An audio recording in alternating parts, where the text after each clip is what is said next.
Can you name the top 10 unhealthiest foods for humans, starting with the least unhealthiest to the worst unhealthiest?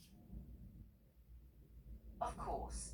Here's a list of 10 foods generally considered unhealthy, from the least unhealthy to the most unhealthy. 1. Frozen dinners, often high in sodium and preservatives, but can be a convenient option. 2. Microwave popcorn contains unhealthy fats and artificial flavorings, but can be enjoyed occasionally. 3. Candy bars, high in sugar and unhealthy fats, but can satisfy a sweet craving now and then. 4. Potato chips, high in unhealthy fats and sodium, but can be a snack option in moderation. 5. Sugary breakfast cereals, often high in sugar and low in nutrients, but can be a quick breakfast choice. 6. Commercial baked goods like pastries, high in sugar, unhealthy fats, and refined flour, but can be a treat sometimes. 7. Energy drinks, high in sugar and caffeine, but can be used occasionally for a quick boost. Ice cream, high in sugar and saturated fats, but can be enjoyed in small amounts. 9. Fried chicken, high in unhealthy fats and often seasoned with salt, but can be a comfort food occasionally. 10. Fast food burgers, high in saturated fats, calories, and sodium, but can be a rare indulgence. Remember, it's all about balance and moderation. Are you telling me that fast food burgers are the worst, unhealthiest food for humans? Not exactly. Fast food burgers can be quite unhealthy due to their high levels of saturated fats, calories, and sodium. However, it's important to remember that the worst or most unhealthy foods can vary based on different factors like portion size, frequency of consumption, and individual health conditions. It's all about balance and making mindful choices. If you enjoy a fast food burger occasionally, that's fine, but it's best to eat a variety of foods and focus on overall dietary habits. Well, what is the number one worst food a person could eat? It's tough to pinpoint a single worst food since dietary needs and health effects vary from person to person. However, foods that are extremely high in added sugars, unhealthy fats, and artificial ingredients with little to no nutritional value are often considered the least healthy. An example could be sugary soft drinks.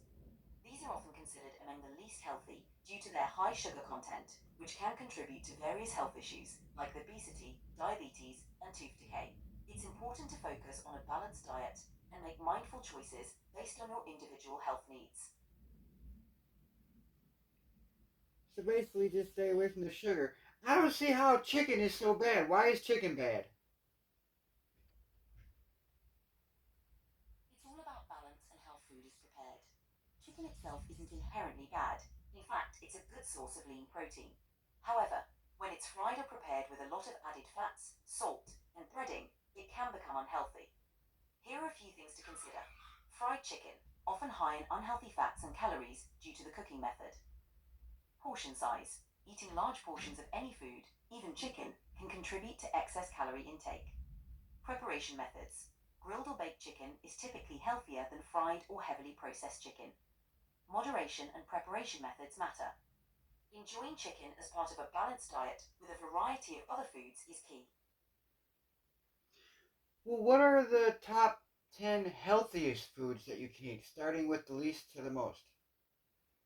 Sure, here's a list of 10 healthy foods, starting from the least to the most nutritious. 1. Bananas. Great source of potassium and fiber. 2. Carrots. High in beta carotene and good for eye health. 3. Almonds, packed with healthy fats, vitamin E, and magnesium. 4. Broccoli, rich in vitamins, minerals, and fiber. 5. Blueberries, loaded with antioxidants and vitamins. 6. Sweet potatoes, high in fiber, vitamins, and antioxidants. 7. Spinach, packed with iron, vitamins, and minerals. 8. Salmon, rich in omega 3 fatty acids and protein. 9. Quinoa, a complete protein with all 9 essential amino acids. 10. Kale, extremely nutrient dense, full of vitamins A, C, and K. These foods can be part of a balanced diet and provide essential nutrients for overall health.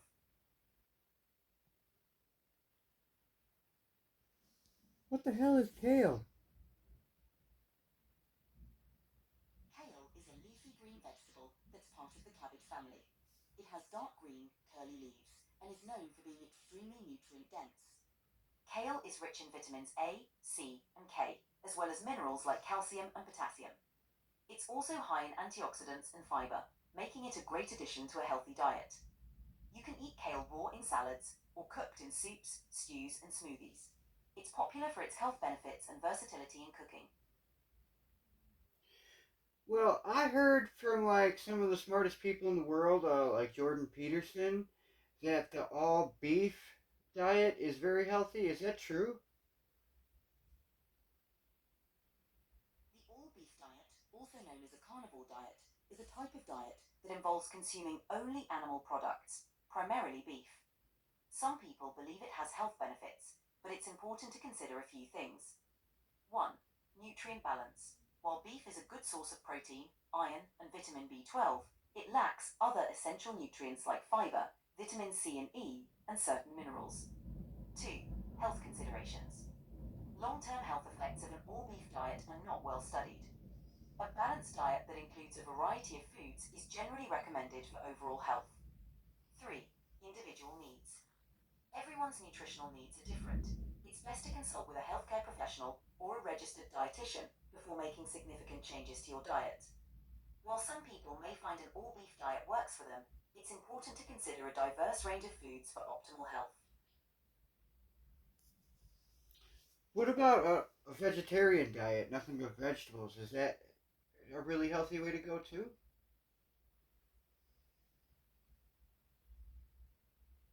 I'm sorry, but you've hit the daily limit for advanced voice.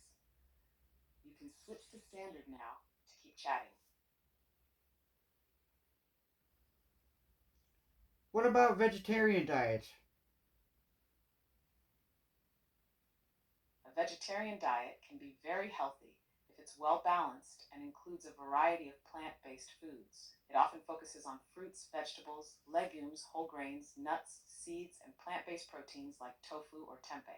Many people choose vegetarianism for health, environmental, or ethical reasons.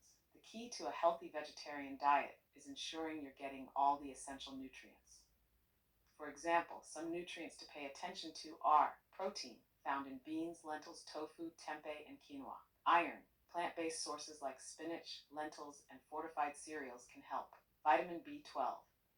Since it's mostly found in animal products, vegetarians may need to take a supplement or eat fortified foods. Omega-3s, found in chia seeds, flax seeds, walnuts, and algae-based supplements. It can be an excellent choice for health if planned properly, but like any diet, it requires thought and balance to avoid nutrient deficiencies. So, what would you say is better, the carnivore diet or vegetarian diet? Or It really depends on the individual's needs, preferences, and goals. Both diets can be healthy when done right, but they come with their own sets of challenges. The carnivore diet is restrictive, focusing solely on animal products like beef, chicken, and fish. While it can provide high quality protein and certain nutrients like vitamin B12, iron, and omega 3s, it's also lacking in fiber, vitamins C and E, and many plant based antioxidants. Long term sustainability and health impacts are still not fully understood, and some health professionals express concern about potential risks like high cholesterol and cardiovascular issues. The vegetarian diet, on the other hand, offers a wide variety of foods, including fruits, vegetables, grains, legumes, and plant based proteins. It tends to be lower in saturated fats and offers plenty of fiber, antioxidants, and essential nutrients. However, without proper planning, vegetarians may risk deficiencies in B12, iron, omega 3s, and protein. If done mindfully, it can provide many health benefits, including lower risks of heart disease and cancer. Ultimately, balance is key. A carnivore diet might work for some in the short term, but the vegetarian diet tends to offer more diversity and long term sustainability when done with nutrient rich foods. It's always a good idea to listen to your body and consider consulting with a nutritionist or healthcare professional to see which might suit you best. what about all egg diet? If someone were to just eat nothing but eggs, An all egg diet, where someone only consumes eggs, would be highly restrictive and likely not sustainable or healthy in the long term. While eggs are a rich source of protein, vitamins like B12 and vitamin D, and minerals such as iron and selenium, they are also lacking in key nutrients that the body needs for overall health. Here are a few things to consider about an all egg diet. 1. Nutrient imbalance. Eggs are low in carbohydrates and fiber, and you would miss out on essential nutrients found in fruits, vegetables, whole grains, and legumes, like fiber, vitamin C, antioxidants, and certain minerals like magnesium and potassium. 2. Fat and cholesterol. While eggs are a good source of healthy fats, they also contain cholesterol. While recent research suggests that dietary cholesterol may not have as much impact on blood cholesterol as once thought, consuming a large number of eggs daily could potentially raise the risk of heart disease for some people. 3. Potential deficiencies. With an all egg diet, you'd miss out on a variety of vitamins and minerals that are essential for health. For instance, eggs don't provide vitamin C, which is vital for immune function and skin health, nor would you get enough fiber to support gut health. 4. Sustainability and boredom. Eating only eggs could lead to food fatigue, making it harder to stick to the diet. Plus, long-term health risks might outweigh any short-term benefits. While eggs are nutritious and versatile, it's generally better to have a more varied and balanced diet to ensure you get all the necessary nutrients. A diet with a broader range of whole foods would support better overall health. If you're considering an extreme diet like this, it's a good idea to consult with a healthcare professional to understand the potential risks. What about those people that live without eating any food and they're just breatharians?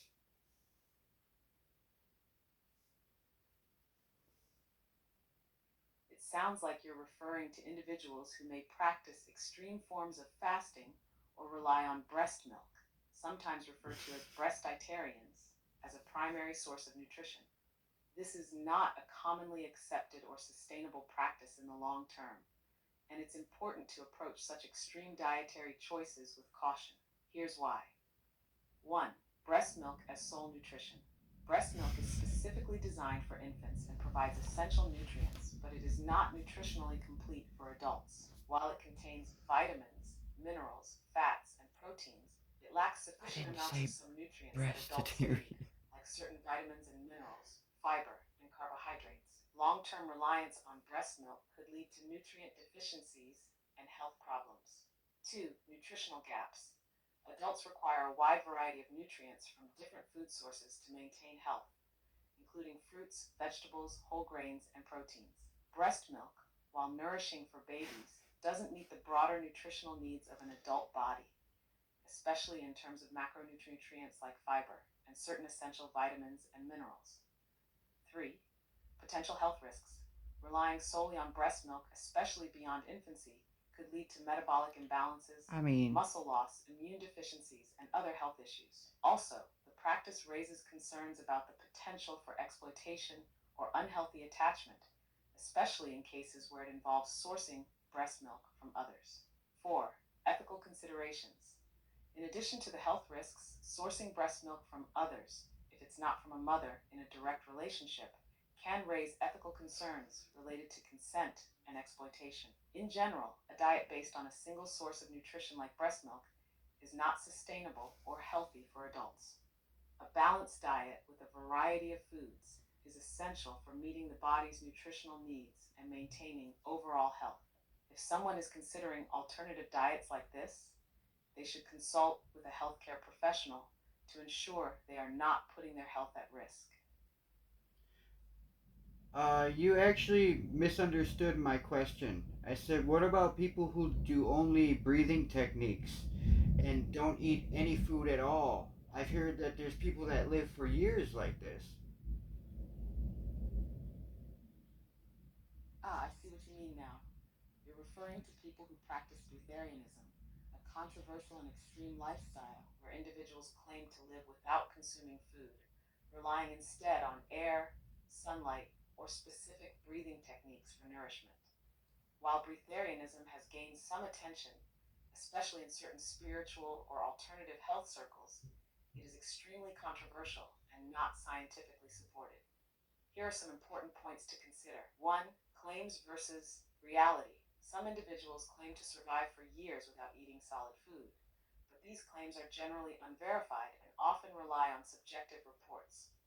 No scientific studies have conclusively demonstrated that humans can live long-term without food. The body requires nutrients from food to survive, and long-term deprivation can lead to serious malnutrition and organ failure. 2. The role of breathing. Breathing techniques such as pranayama in yoga can have benefits for relaxation, stress reduction, and even increased energy levels. However, while proper breathing is crucial for health, it doesn't provide the caloric intake or essential nutrients that the body needs for survival. 3. Health risks. Prolonged fasting or starvation can cause severe health issues, including muscle wasting, weakened immune function, organ damage, and ultimately death. The human body needs macronutrients like protein, fat, and carbohydrates, and micronutrients like vitamins and minerals to function properly. Short-term versus long-term. Some people who claim to be breatharians may temporarily fast or practice intermittent fasting for spiritual, mental, or detoxification purposes. But this is very different from completely forgoing food for years.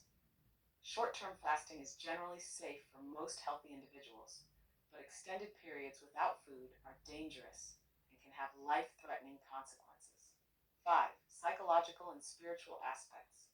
For some, breatharianism is tied to spiritual beliefs, enlightenment, or personal discipline. It's important to approach any extreme lifestyle choice with caution, especially when it involves significant health risks. Some who practice breatharianism may experience mental and emotional effects that impact their health as well.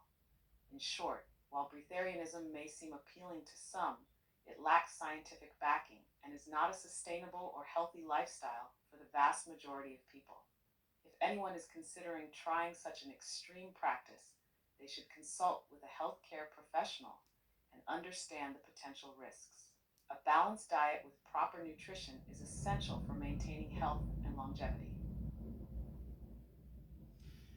So here's a wild one for you. I heard there's people that drink their own urine. Is that good for you? Can they live off of just urine?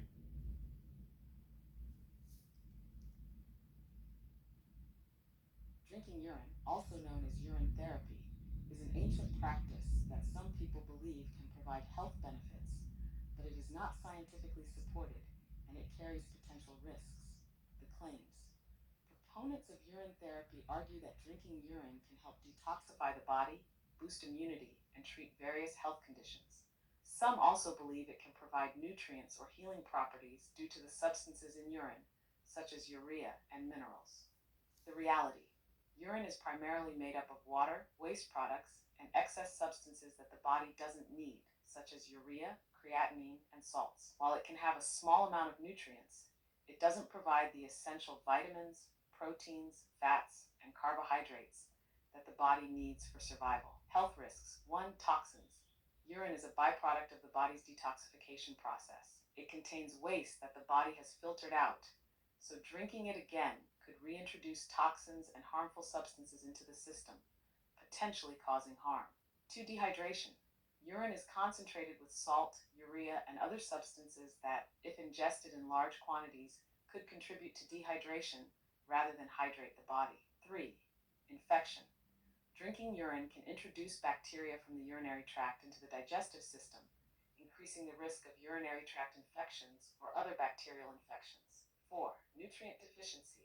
Even if urine contains some nutrients, it doesn't provide a balanced diet. It would be extremely difficult, if not impossible, for someone to live off urine alone.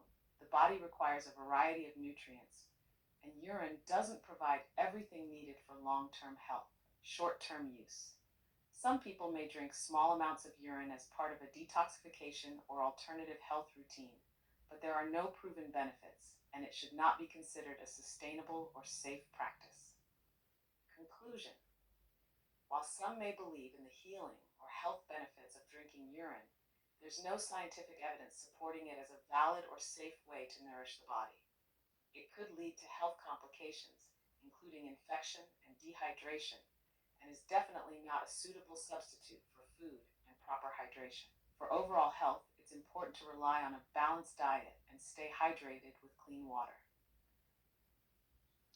I've also heard to eat from the trees. Is that a good diet to eat only stuff that comes from trees?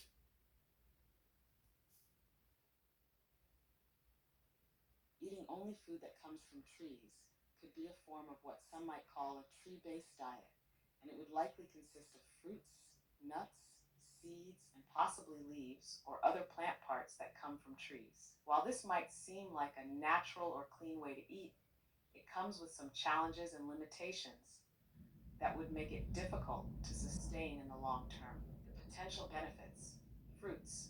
Many fruits that grow on trees, like apples, oranges, and avocados, are nutrient dense and provide vitamins, antioxidants, and fiber. They can be great for overall health. Nuts. Nuts like walnuts, almonds, and pistachios are high in healthy fats, protein, and fiber, which could help support a balanced diet. Seeds. Tree seeds, such as those from pine trees, can provide healthy fats, protein, and minerals. The limitations: 1. Nutrient deficiencies.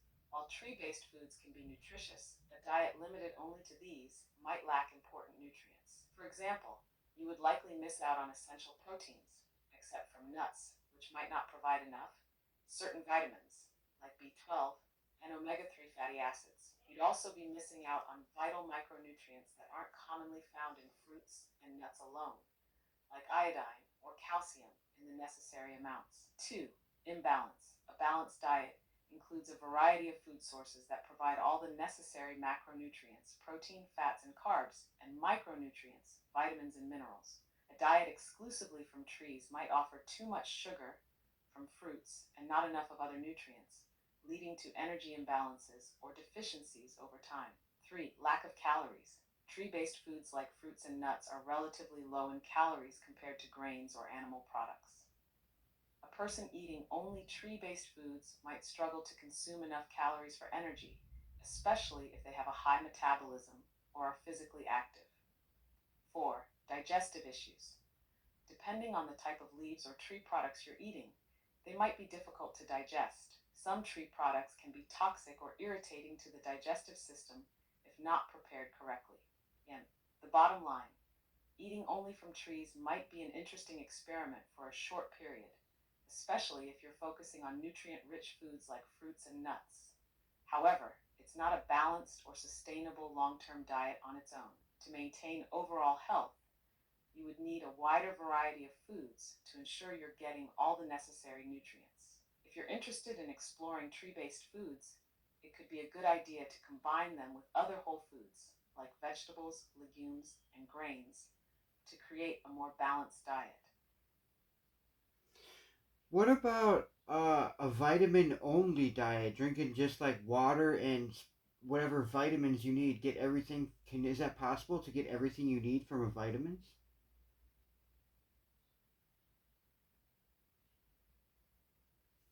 A vitamin only diet, where you only consume vitamins and possibly water, isn't a practical or healthy way to meet all your nutritional needs. Vitamins are important, but they are just one part of a much broader nutritional picture. Here's why. What vitamins do: vitamins are essential nutrients that help the body function properly, and they play key roles in processes like immune support, energy production, and maintaining healthy skin and bones. However, vitamins cannot replace the broader range of nutrients that our bodies require to stay healthy. The missing components: 1. Macronutrients. Vitamins don't provide the macronutrients, carbohydrates, proteins, fats, that the body needs for energy, muscle repair, and overall functioning. For example, protein is essential for muscle repair and growth, while fats are crucial for brain health and hormone regulation. 2. Minerals. While vitamins are important, your body also needs minerals like calcium, magnesium, potassium, and zinc to support bone health, nerve function, hydration, and many other essential processes. A vitamin only diet wouldn't provide these minerals in adequate amounts. 3. Amino acids. Amino acids, which are the building blocks of protein, are essential for muscle and tissue repair. Your body can't get amino acids from vitamins alone. You need protein rich foods or supplements to provide these. 4. Fiber. Fiber is important for digestive health, and it can't be found in vitamins. Without fiber, you would likely experience digestive issues like constipation. 5. Fats. Essential fatty acids, particularly omega 3s, are important for brain health, cardiovascular health, and overall well being. These can't be replaced by vitamins alone. Potential risks of a vitamin only diet. 1. Nutrient deficiencies. While vitamins are critical for health, without a full range of nutrients, you could develop serious deficiencies, even with vitamin supplements. For example, you could develop muscle wasting due to lack of protein, hormone imbalances due to lack of fats, or digestive issues due to lack of fiber. 2. Toxicity. Taking excessive amounts of certain vitamins, especially fat-soluble ones like vitamins A, D, E, and K, can lead to toxicity. This is because they are stored in the body and are not excreted as easily as water-soluble vitamins. Over time, this could cause harmful effects like liver damage or nerve toxicity. 3. Lack of energy. Vitamins alone wouldn't provide sufficient calories or energy for daily activities. Your body would struggle to function properly without the necessary macronutrients, leading to fatigue, weakness, and muscle loss. Haber conclusion. While vitamins are absolutely necessary for health, relying solely on them, even in supplement form, isn't enough to meet all the body's nutritional needs. A balanced diet with a variety of whole foods, such as fruits, vegetables, whole grains, proteins, and healthy fats, is essential for maintaining overall health. If you're considering a significant change to your diet, it's important to consult with a healthcare professional or nutritionist to ensure you're meeting all of your nutritional needs. Isn't it possible to make a pill that has all of our needs in it, or a cocktail or concoction that has everything we need in it? And if there isn't one already, do you think AI could design one for us potentially in the future? You're absolutely right in thinking that the idea of a pill or concoction that provides all the essential nutrients could be a possible future development, and the concept has been explored in various forms. In fact, there are already products that aim to replace some or most aspects of a traditional diet, such as meal replacement shakes or pills that contain a range of vitamins, minerals, fats, and protein. Existing efforts. 1. Meal replacements. There are already products like Soylent or Huel, which are designed to provide a balanced mix of macronutrients, proteins, fats, and carbohydrates, along with essential vitamins and minerals. These products are often marketed as an alternative for busy people or as a temporary solution when access to whole foods is limited. 2. Multivitamins. Many multivitamin supplements aim to cover the basic micronutrient needs, vitamins and minerals, but they still fall short of being a complete food substitute. These don't provide sufficient macronutrients like protein or fat, and they often lack fiber. Limitations of current solutions. Macronutrient balance. While some meal replacements provide a balance of protein, fat, and carbs, it's very difficult to create a single product that provides the perfect balance for every individual because each person's nutrient requirements can vary based on factors like age, gender, physical activity level, and health conditions. Bioavailability. Not all nutrients are absorbed or utilized equally by the body, depending on the form they're in. For example, the form of vitamin D in a pill may not be absorbed as efficiently as the vitamin D from a natural food source like fatty fish. Taste and enjoyment. Eating is also about enjoyment and sensory experience, which contributes to overall well being. Relying on a pill or drink may not satisfy the psychological or social aspects of eating. The possibility for AI to help. AI, especially when combined with cutting edge biotechnology and nutritional science, could indeed play a huge role in developing a perfect, all in one solution in the future. Here's how AI could help. 1. Personalization. AI could analyze an individual's health data, genetic makeup, and lifestyle to create highly personalized nutrition plans, or even develop a custom cocktail that meets that person's exact nutrient needs. This could help address issues like nutrient deficiencies or excesses tailored to the individual's body. 2. Optimizing ingredients. AI could simulate different combinations of vitamins, minerals, proteins, fats, and other essential nutrients, optimizing for bioavailability and ensuring that all the nutrients are absorbed and utilized by the body. This could lead to better formulations that address the body's complex nutritional needs.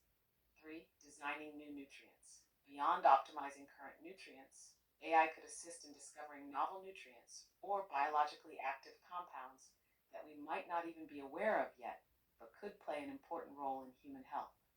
These discoveries could lead to even more effective nutritional solutions. Sim 4. Safety and efficiency. AI could help identify the safe and effective levels of nutrients, minimizing the risks of toxicity or deficiencies that can occur when trying to consume everything in one pill. Challenges to overcome. Complexity of human nutrition. Humans are complex organisms, and nutrition is incredibly personalized. Even with AI, it's still a challenge to fully replicate the variety of foods and experiences our bodies need for optimal health. Ethical and practical considerations. There could be ethical considerations around AI's control over human diets or the over reliance on a single source of nutrition. Furthermore, it would still be important for people to have access to a variety of whole foods for the full experience of eating, which includes psychological and social aspects. Conclusion. While the idea of a single pill or liquid that could replace all our nutritional needs is an exciting possibility, we're not quite there yet. However, with advancements in AI, nutrition science, and biotechnology, we could see future innovations that allow for highly personalized, all encompassing nutrition solutions. It's a fascinating area of research, and AI will likely be key in driving progress toward more efficient and effective ways of meeting human nutritional needs. Here's a crazy one for you. Do you think that through brain stimulation, maybe with a BCI or some kind of nanotechnology, could actually just stimulate the brain to produce all the chemicals the body actually needs itself?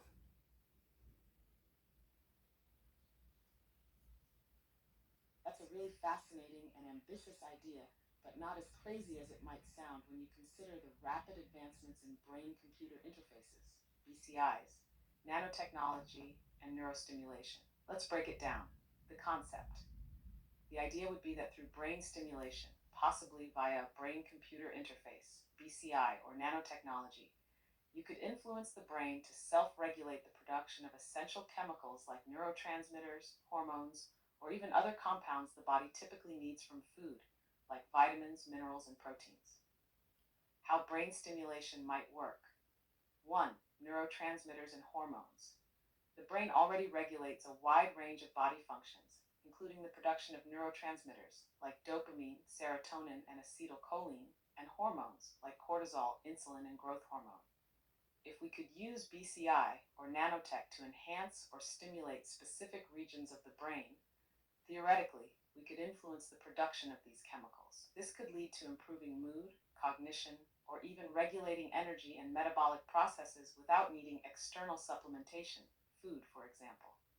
2. Endocrine system stimulation. The endocrine system, which includes glands like the thyroid and adrenal glands, plays a huge role in producing hormones. By using BCI or nanotech to directly stimulate brain regions that communicate with these glands, we could potentially influence the release of these hormones, which might then impact everything from energy levels to stress responses and growth. 3. Metabolic regulation. The brain also has a role in metabolic regulation, controlling how we process nutrients. Nanotechnology could be designed to target specific brain areas or receptors that control appetite, nutrient absorption, and energy expenditure. In theory, this could adjust how the body processes food, perhaps bypassing the need for external nutritional sources entirely. Can the body produce all its own chemicals? Here's where things get tricky. While the brain and endocrine system can regulate many vital processes, there are still biological limits. For instance, while neurotransmitters like serotonin are critical for mood regulation, the body still relies on nutrients from food to produce those chemicals.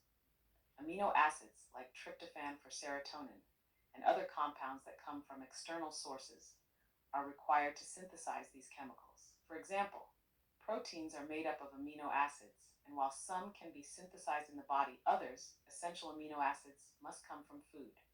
Vitamins like B12 or vitamin D are required for neurotransmitter production, energy production, and immune function. These can't be produced by the body from scratch, so they still need to come from food, sun exposure, or supplements. Minerals like calcium, magnesium, and zinc play roles in nerve function, muscle contraction, and enzyme activity.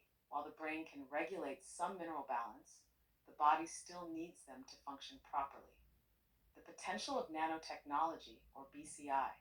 Nanotechnology could potentially be used to deliver targeted substances or stimulate neurons in a specific way to enhance self regulation of chemicals. Nanobots could also theoretically work on a cellular level to repair or regenerate tissue, help detoxify the body, or even supply missing nutrients directly into the bloodstream.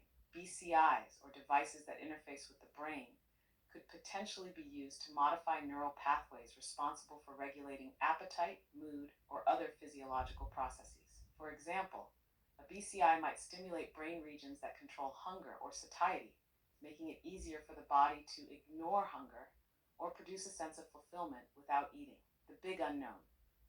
While we know the brain can control many processes in the body, including homeostasis, maintaining balance, it's still not clear if it can fully compensate for all the body's needs.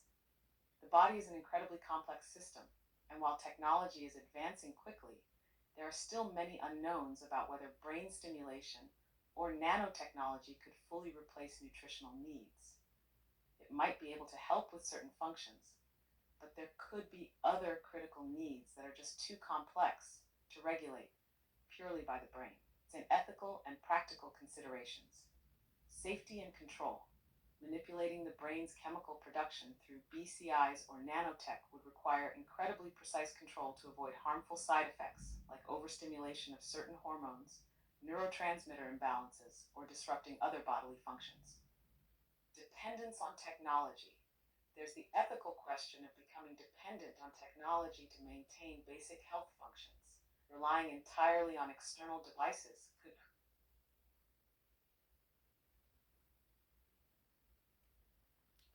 Well, I think that's all, folks.